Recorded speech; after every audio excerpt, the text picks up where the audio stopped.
ગુજરાતના તમામ દિવસભરના મોટા અને મહત્વના સમાચાર સૌથી પહેલા જોવા અને વિવિધ સમાચારના અપડેટ્સ મેળવવા માટે અમારી YouTube ચેનલને સબસ્ક્રાઇબ કરી લેજો, જેથી કરીને તમામ અગત્યના સમાચારના વિડીયો જોવા મળતા રહે। હાલના મોટા સમાચાર આવી રહ્યા છે મિત્રો। ચોમાસું આવી ગયું।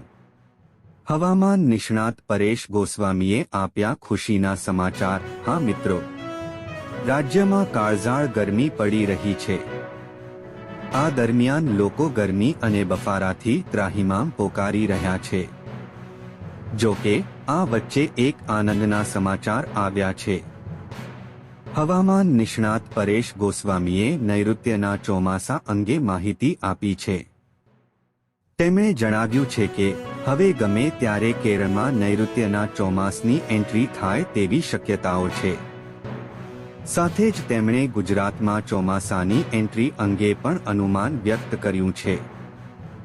જાણીએ, 2 અઠવાડિયામાં ગરમીએ અનેક રેકોર્ડ તોડ્યા છે।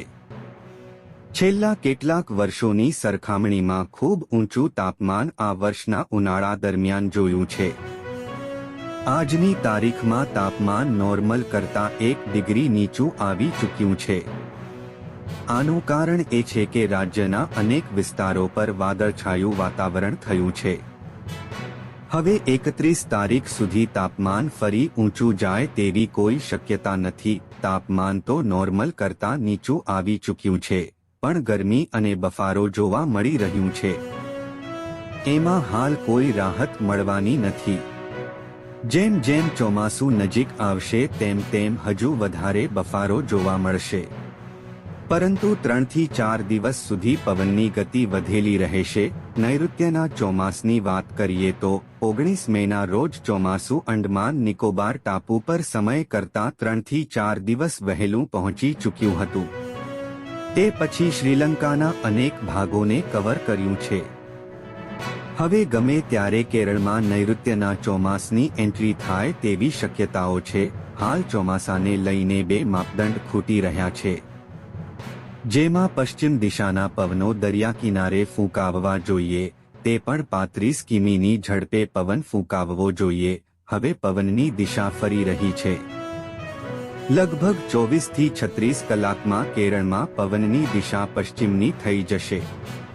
બીજી બાજુ ઓએલઆરનો ક્રાઇટેરિયા પણ પૂર્ણ થાય તેવી શક્યતાઓ દેખાઈ રહી છે। ગુજરાતનું શું? આજથી જ ગુજરાતના કેટલાક ભાગોમાં પલટો છે। વાદળછાયું વાતાવરણ છે। દક્ષિણ ગુજરાત, સૌરાષ્ટ્ર, કચ્છના દરિયાઈ કાંઠાના ભાગોમાં છૂટાછવાયા ક્યાંક ઝાપટા પડી શકે છે। 28, 29, 30 દરમિયાન છૂટાછવાયા ઝાપટા પડે કે વાદળછાયું વાતાવરણ થાય।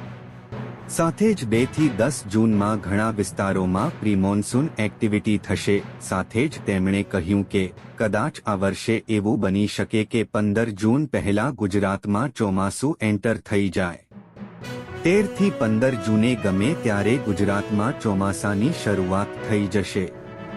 આ દરમિયાન દક્ષિણ ગુજરાત અને સૌરાષ્ટ્રના દરિયાકાંઠાના જિલ્લાથી થાય અને 25 થી 27 જૂન સુધીમાં ચોમાસું છેક બનાસકાંઠા સુધીના ગુજરાતના તમામ વિસ્તારોને આવરી લેશે। ચોમાસું સારું રહેવાનું છે અને લાંબુ ચાલવાનું છે।